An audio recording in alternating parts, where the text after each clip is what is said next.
la 10. Estás escuchando Ronda PHS por 93.9.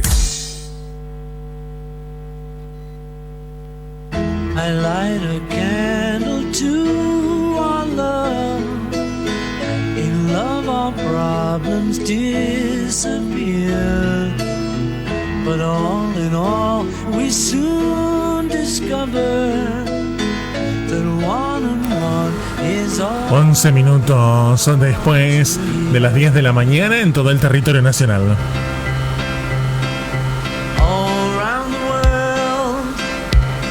Con banda sonora vamos a comenzar este tramo en este recorrido. Tramo en el que recorremos la historia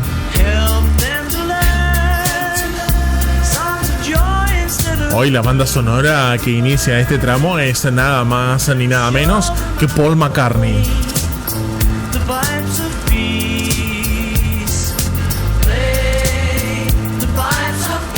Y le vamos a dar la bienvenida de esta manera a nuestro historiador. Él es Juan Cruz Coronel. Juan, ¿cómo te va? Buen día. Buen día, Nico. Buen día, Noemí. ¿Cmo están? Hola, buen día. Muy bien. Muy bien, ¿y vos? Muy bien, muy bien. Casi que nos dejamos desconectados hoy. Sí, no sé qué pasó. Cada vez entiendo menos las aplicaciones. A algunos se nos actualizó antes de tiempo y nos dejó sin conexión. Pero bueno, nos salvó Zoom, dijo uno. Nos salvó Zoom, gracias a Dios. Bueno, Juan, tenemos a Paul McCartney ahí escuchándolo de fondo.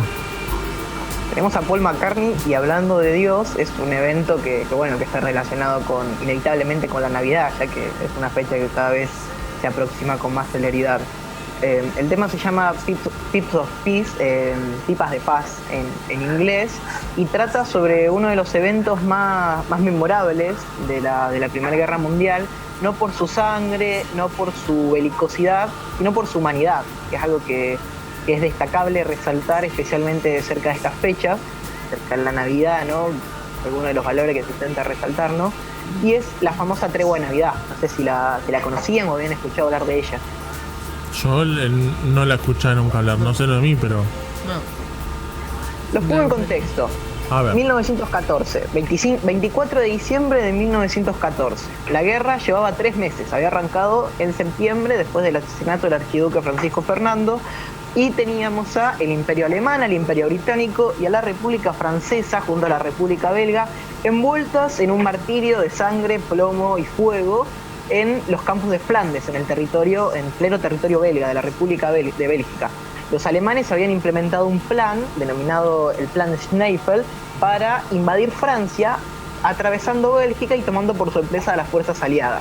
Los británicos, que tenían un pacto con los belgas, acudieron en defensa de sus pequeños amigos, ¿no? Porque Bélgica no podía hacer mucho contra las inmensas fuerzas alemanas. Entonces ahí estaban alemanes, franceses, británicos y belgas atrincherados. Ya había llegado el momento de la guerra de trincheras, varados en el frente con el frío del invierno y el frío de la Navidad, esperando nuevas órdenes para entrar en combate.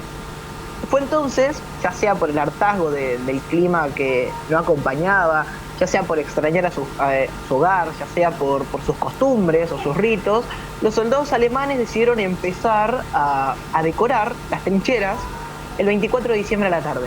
Empezaron a decorar sus trincheras, ¿no? Se prepararon para recibir el festejo de la Navidad. Mientras se encargaban de preparar su hasta entonces provisorio hogar, ¿no? Porque las trincheras eran el hogar de los soldados en ese momento, le pedían a gritos a los soldados británicos una tregua. A gritos se lo pedían, le decían, por favor, una tregua, es Navidad, tratemos de hacer algo no oficial, por favor. Pero los británicos los ignoraron. Los ignoraron porque pensaban que era una estratagema bastante bien planeada y malintencionada con la cual sorprender a los británicos y obtener alguna ventaja, aprovechándose de su devoción o de su fe, ¿no? Por esta fecha tan especial. Recordemos que el espacio que separaba especialmente a estas trincheras era de nada más de 36 metros. Había 36 metros entre las posiciones alemanas y las posiciones aliadas, británicas especialmente. Así que los soldados podían escucharse perfectamente, o sea, si hablaban, podían sentir lo que hacía su enemigo, realmente estaban muy cerca. La cuestión es que cae la noche y los alemanes empiezan a festejar. Chocolates, alcohol, champán, vino, hay gritos, se cuentan chistes. La verdad es que es una fiesta las trincheras alemanas. Y los soldados británicos lo escuchan todos un poco despavoridos, no entendían bien qué pasaba. Y los soldados alemanes seguían pidiendo a gritos una tregua. Como los británicos no respondían o no reaccionaban, un grupo de soldados alemanes, envalentonados, decidió asomarse por las trincheras, sentarse al borde de las posiciones y empezar a cantar un villancico. Empezaron a cantar la famosa canción Noche de Paz en su versión alemana. Los británicos, ya conmovidos y digamos que en sintonía, la verdad ellos también no tenían ganas de pasar la Navidad lejos de su familia, en una tierra extranjera, encima con un frío terrible que realmente el frío europeo es bastante nefasto, respondieron cantando Noche de Paz, pero en su versión en inglés. Y después las cosas fluyeron naturalmente. Lentamente los soldados de ambos bandos fueron saliendo de sus trincheras y se fueron acercando. Se encontraron en plena tierra de nadie, cortaron el espacio mínimo que los separaba y se empezaron a ver cara a cara. Ahí fue cuando los oficiales subalternos que se encontraban en el lugar intervinieron y acordaron una especie de tregua improvisada. Decidieron que durante la Nochebuena y el día de Navidad no iba a haber un intercambio de hostilidades. Esto no fue programado por los altos mandos, sino fue algo que surgió de los propios soldados y los propios suboficiales y oficiales que estaban sobre el terreno. Al principio acordaron retirar los cuerpos que había en medio de la tierra de nadie. La tierra de nadie es el espacio que había entre las trincheras, y poder enterrarlos dignamente. Y después se acordó un intercambio de regalos. Soldados británicos de un lado, soldados alemanes del otro, empezaron a intercambiarse chocolates, bebidas, mostrarse las fotos de sus familiares, de sus novias, de sus esposas, de sus madres, de sus hijos. Empezaron a hablar, a conversar. Aquel enemigo con el que habían estado combatiendo por 3 meses, ahora tiene una cara. Era alguien como ellos, jóvenes, lo más probable, con miedo, que creían que estaban peleando por su país, pero la verdad que ya empezaban a dudar un poco de que todo eso fuera algo realmente necesario. Nadie sabe cómo pasó, pero en algún momento del 25, había pasado ya toda la noche sin ningún problema, ambos bandos festejando en conjunto. Cuando llega el día, cae la mañana, alguien sacó una pelota. No se sabe quién, pero alguien consiguió una pelota y se armó un partido de fútbol improvisado en medio de la tierra de nadie. Se dice que el equipo alemán ganó 3-2, pero la verdad que lo que menos importaba en ese momento era el resultado de ese partido. Es más, como conmemoración, la UEFA, la Asociación de Fútbol Europea, en el año 2014, cuando se cumplió 100 años de este suceso, decidieron inaugurar un monumento, una pelota, en el lugar donde supuestamente se había disputado ese mítico partido. Esta es una historia realmente es conmovedora porque demuestra la humanidad que hay, o sea, cómo la faceta de los humanos puede encontrarse, la humanidad se puede encontrar incluso en los lugares más tenebrosos y tétricos como lo es una guerra, algo tan cruel e inhumano como fue la Gran Guerra, la Primera Guerra Mundial, nos deja un recuerdo imborrable de la humanidad generado por una fecha tan emotiva y que trasciende fronteras como es la Navidad. Fue tanto el impacto de esta tregua que molestó a los altos mandos. Primero la tregua se extendió por varios puntos en el frente, o sea, después tanto soldados británicos, franceses como alemanes en otros puntos decidieron acordar así treguas improvisadas por Navidad. Pero fue tanto el enojo que le generó a los altos mandos, tanto de un lado como del otro, que después de eso empezaron a implementar técnicas para evitar que estas situaciones de confraternización entre los enemigos sucedieran. Por ejemplo, rotaban rápido las unidades para que no estuvieran siempre en un mismo lugar, entonces no hubiera tiempo o no sintieran algún tipo de resquemor a la hora después de dispararle a los tipos con los que habían estado jugando hasta hace 5 minutos. Aplicaron tácticas de bombardear después de días festivos, después de Pascua, después de Año Nuevo, después de Navidad, después de cualquier festejo que hubiera, aplicaban tácticas de bombardeo masivo para minar la moral del enemigo y generar rencor. Pero la verdad es que la paz, por así decirlo, trascendió los límites de la guerra. Y en el año 1916, por ejemplo, también se sucedieron muchísimas treguas de este estilo para estas fechas determinadas. Así es como dice la canción de Paul McCartney, las pipas de paz se elevaron entre el humo del ocre y el plomo de la guerra. Bueno, Noemí quería decir algo. Apenas empezaste, entonces me acordé, hay una película que creo ganó el Oscar. Venía preparado para hablar de una película, se llama Jacques Noël, perdón porque mi francés no está muy bien. No, el mío inglés tampoco. me cuesta mucho más el francés.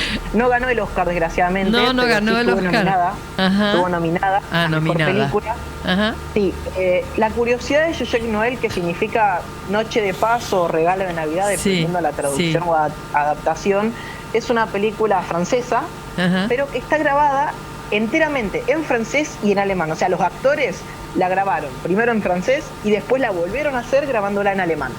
Creo que en el doblaje se agregó después el inglés, pero la película participó en los Oscars como la mejor película extranjero de habla no inglesa. Por eso fue conocida. Tiene actores muy conocidos en el reparto y trata sobre esto, sobre la tregua de Navidad. Sigue un par de historias de 3 personajes puntuales, un oficial alemán, un oficial francés que creo que tienen un pasado con la misma mujer o algo así, cuenta la película. Después la tengo que ver bien, yo solamente vi la escena de la tregua. Claro. Y de un sacerdote anglicano que acompaña a un batallón de soldados ingleses. Pero nada, es una película recomendadísima porque trata sobre esto y que realmente uno lo conmueve cuando lo ve. Ajá. Sí, realmente es emotiva, realmente que sí, toca emociones. Y ahí, bueno, me acordé en ese momento, pues yo soy la de mirar películas por tonelada, pero bueno, bien, me gustó como lo narraste. Porque logra sacar la humanidad incluso en momentos tan desesperantes. Y ese fue el factor que traté de buscar para armar la columna de hoy, porque la segunda historia que tenemos también va en esta línea.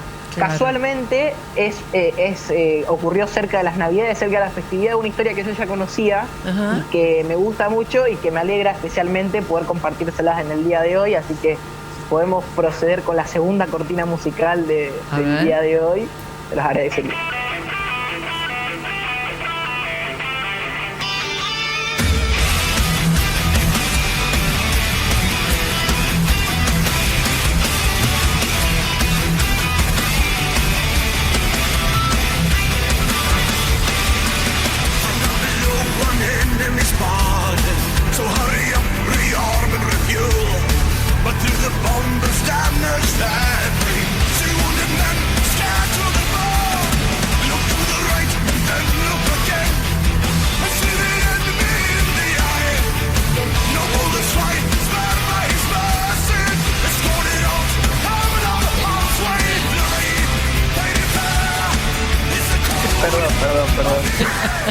Me encantó eso, porque viste que los que usamos lentes, por ahí lo vemos torcido y los acomodamos. Pero encima de la cámara lo hace el espejo, entonces no sé bien qué lado tengo que acomodar. Siempre me pasa, entonces tengo que primero probar. Me gustó esto. Está bien, es lo natural. Nosotros bien. Estamos haciendo radio. Estamos en vivo aparte. Claro, en vivo haciendo radio, así que podemos hacer muchas cosas. Claro. Bueno, Juan, ahí todo tuyo. Bueno, como no podía faltar, volví a traer otra canción de Sabaton, que no se note cómo me gusta esta banda, pero es que tiene tantas historias, cuenta tantas historias, que es imposible no traerla a colación. Bueno, le cumplió un capricho a Nico, traje una canción de Paul McCartney, ahora me estoy cumpliendo un capricho a mí, traje una canción que me gusta.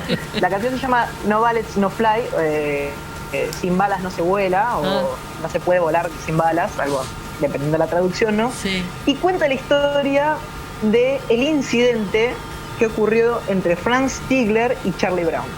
¿Quiénes son Franz Stigler y quiénes son Charlie Brown? Son 2 pilotos. Franz Stigler, un piloto de caza alemán, un as alemán de la Segunda Guerra Mundial, y Charlie Brown era un piloto de un B-17, una fortaleza volante, un bombardero estadounidense con base en Inglaterra que se dedicaba a misiones diurnas de bombardeo estratégico sobre Alemania. La situación ocurrió, para ponernos en contexto, un 20 de diciembre de 1943 sobre los cielos de Alemania. Charlie Brown y su escuadrón había sido asignado a atacar la ciudad de Bremen, Alemania, y la misión había salido bastante mal. La verdad es que, a ver, el promedio de vida de los pilotos de bombardeo estadounidense era de unas 3 semanas, así que la verdad era una profesión bastante arriesgada. Si tenemos en cuenta que iban de día en realmente unas chanchas voladoras, que eran unos ataúdes flotantes, los cuales siempre estaban presas del fuego de los Messerschmitt 109, los míticos cazas alemanes de la Segunda Guerra Mundial, y del intenso fuego de artillería antiaérea. Bueno, el ataque había salido como suelen salir, los cazas alemanes aparecieron como pirañas, verdaderas pirañas en el cielo, y el fuego antiaéreo se había ceñido especialmente con el pobre bombardero que se llamaba Old Pup, el viejo Pup, el cual estaba en una situación desastrosa. Su artillero de cola había sido decapitado, toda la tripulación estaba herida. El fuselaje tenía abierto un hueco de entre 1,5 metros y 2 metros de diámetro que pasaba de lado a lado. O sea, vos podías, si alguien volaba, podía ver a la tripulación estadounidense que estaba dentro del avión.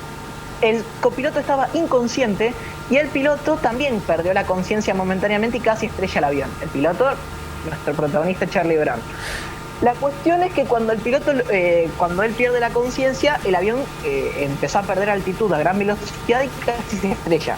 Él logra recomponerse y redirige su aparato de nuevo en curso, o él pensaba que estaba en curso.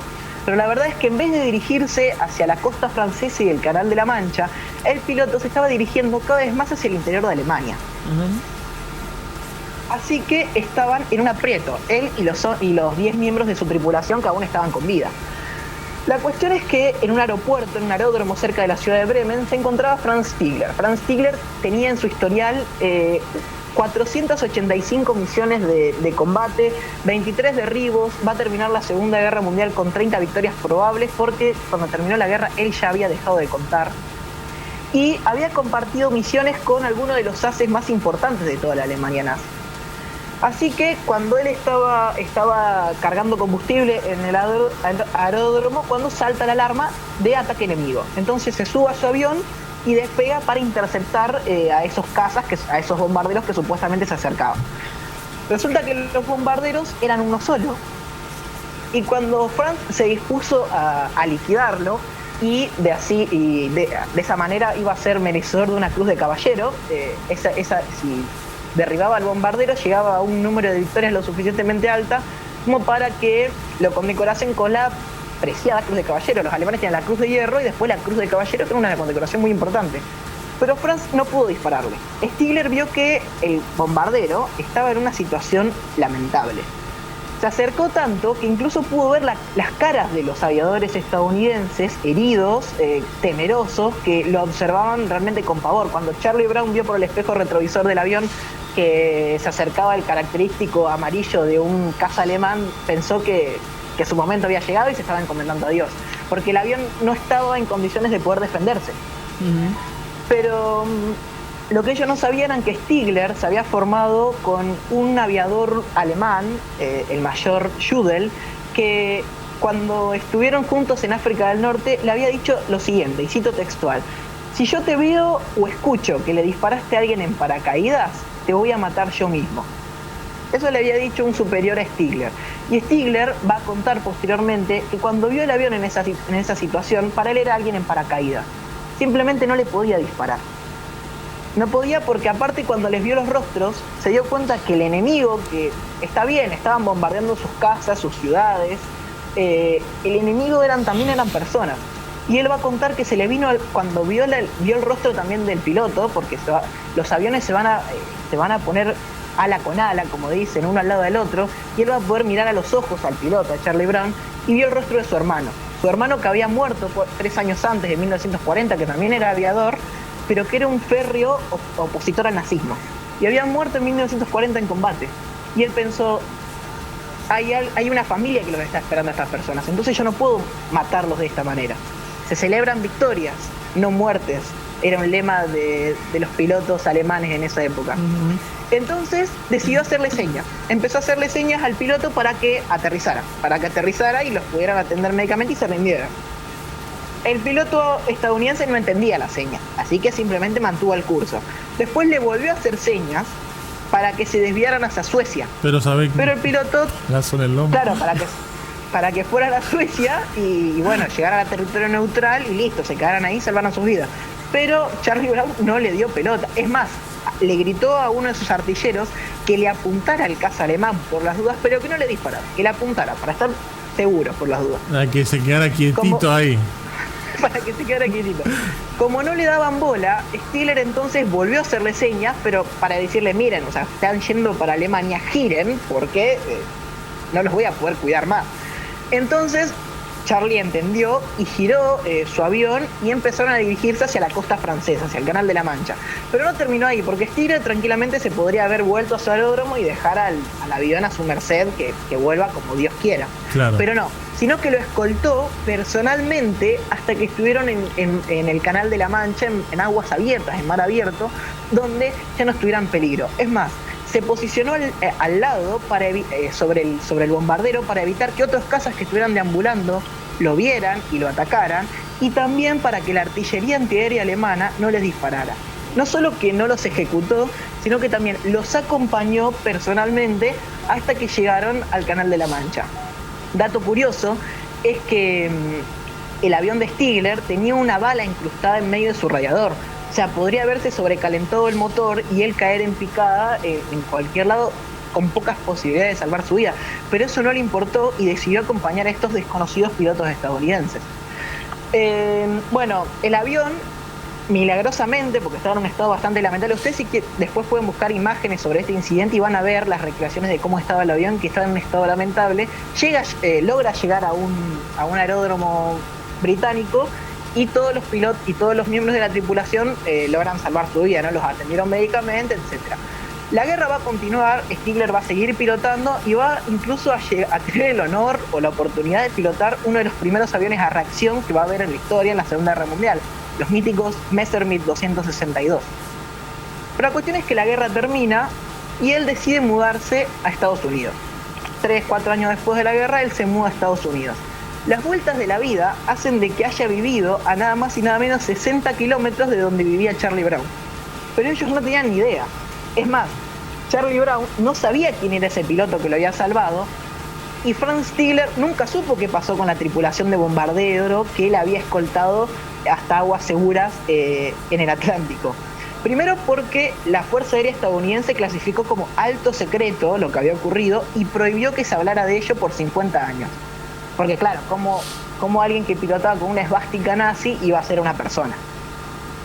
Claro. Y segundo, Stigler nunca habló del suceso porque a él lo iban a fusilar. Lo podían fusilar por eso. No había muchas vueltas con qué darle. Tenía miedo de que lo pusieran frente a un pelotón de fusilamiento y se terminara su vida. Es más, a su mejor amigo, uno de los ases más importantes de la Segunda Guerra Mundial de los alemanes, recién se lo contó en la década de los 90. La cuestión es que, bueno, en esta dichosa década de los 90, Charlie Brown decide publicar un anuncio en diarios de soldados retirados, en foros de veteranos de la Segunda Guerra Mundial, de sí, que para encontrar a este piloto, un piloto de un Messerschmitt 109 que se encontró con un bombardero, y eso le llega a Franz Stigler. Entonces él le manda una carta donde simplemente le dice: toda mi vida me pregunté qué había pasado con ese bombardero. Me alegro mucho de que hayan todos llegado con vida. Saludos, tu hermano, Franz. La cuestión es que carta va, carta viene, deciden encontrarse, y cuando se encuentran en un hotel de Florida, la verdad fue muy emotivo. Ambos estaban totalmente conmovidos y sentía que se conocían de toda la vida. Bueno, la cuestión es que a Franz Stigler después lo van a condecorar los estadounidenses lo van a condecorar por haber respetado la vida, y esta historia va a ser inmortalizada en un libro, en el mejor libro sobre aeronáutica militar de la Segunda Guerra Mundial, de un historiador estadounidense, el cual en un principio se negó a entrevistar a alemanes porque él consideraba que eran simplemente nazis desalmados y no iba a hacer eso. Y no fue hasta que habló con Charlie Brown y lo entrevistó que él le dijo: mira, a mí me pasó esto con este piloto, así, vos tenés que entrevistarlo. Y al final el libro va a interiorizar sobre su vida. Y así termina, por así decirlo, uno de los episodios de mayor humanidad de la Segunda Guerra Mundial. Ambos van a ser amigos muy íntimos y van a casualmente fallecer los dos en 2008, el mismo año, tal vez, no sé, porque ese hilo del destino que los unía decidió llevárselos juntos.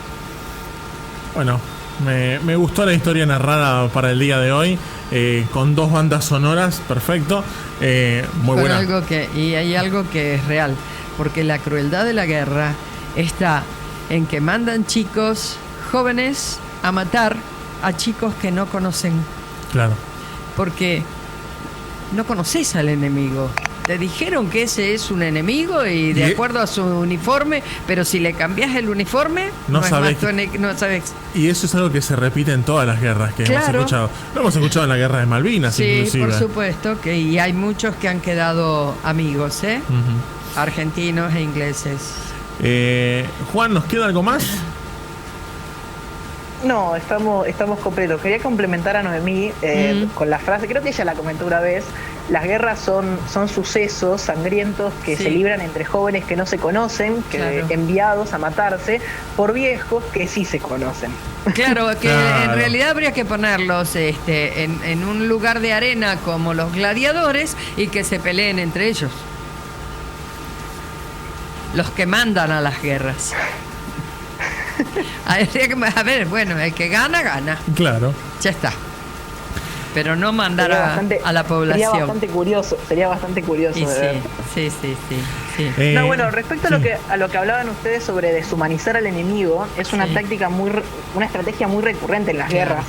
No sé si uno cuando empieza a investigar sobre la Primera Guerra Mundial, la Segunda Guerra Mundial o los conflictos bélicos en sí, siempre surgen los apodos para hablar del enemigo, a lo que voy. A ver, por ejemplo, los británicos en la Segunda Guerra Mundial, sus enemigos le decían los Johnnies. Y para los británicos, los turcos, la gente del Imperio Otomano, eran los Mohamed. Los aliados le decían Kartoffel a los alemanes, y así. También los alemanes le decían espaguetis a los italianos. Iba y venía, así. Era una idea de tratar de quitarle humanidad al enemigo, porque claro, o sea, si tu soldado empieza a pensar que ese tipo al que está matando tiene familia, tiene hijos como él, y se complica un poco. Claro. Juan, bueno, como siempre un placer escucharte y escuchar los tramos de nuestra no, y solamente historia también del mundo, con lo que sucede y con los diferentes acontecimientos. Nos vamos a escuchar el próximo lunes y te vamos a desear ante todo una feliz Navidad. Así es. Porque no nos vamos a encontrar por lo menos hasta después de Navidad al aire. Y al aire después nos vamos a... no tienen... Antes de fin de año. Antes de fin de año tenemos el brindis, pero en el grupo de Ronda todavía no avisé, así que hoy voy a avisar al grupo de Ronda para el brindis de fin de año, así nos encontramos allí. Y bueno, obviamente, seguro, para que se vayan preparando los columnistas, el último programa de Ronda vamos a tener un tramo con cada columnista, a contar un poquito del año, lo que pasó en el año, así que bueno, para que se preparen para jueves o miércoles por allí, seguramente vamos a estar haciendo, no de esta semana, sino de la semana próxima, una salidita con cada uno de los columnistas para poder charlar y cerrar juntos este ciclo, que cierra ciclo y volvemos ya a abrir el nuevo ahí nomás en enero, porque nos quedamos. Juan, un abrazo enorme. Muchas gracias, feliz Navidad para ambos. Y no me olvidé de la Rúa, vamos a hablar la semana que viene, pero me pareció que esta semana había que hablar de algo de esperanza y de humanidad, y que un evento tan trágico como los sucesos del 2001 podrían esperar una semanita más. Seguramente, vamos a hablar entonces de unos acontecimientos políticos, sociales que fueron terribles para la Argentina, como hace referencia a Juan en el 2001 cuando estaba al mando de la presidencia el doctor Fernando de la Rúa. Nos vamos y volvemos en escucharnos, Juan, la semana que viene. Un abrazo. Hasta luego.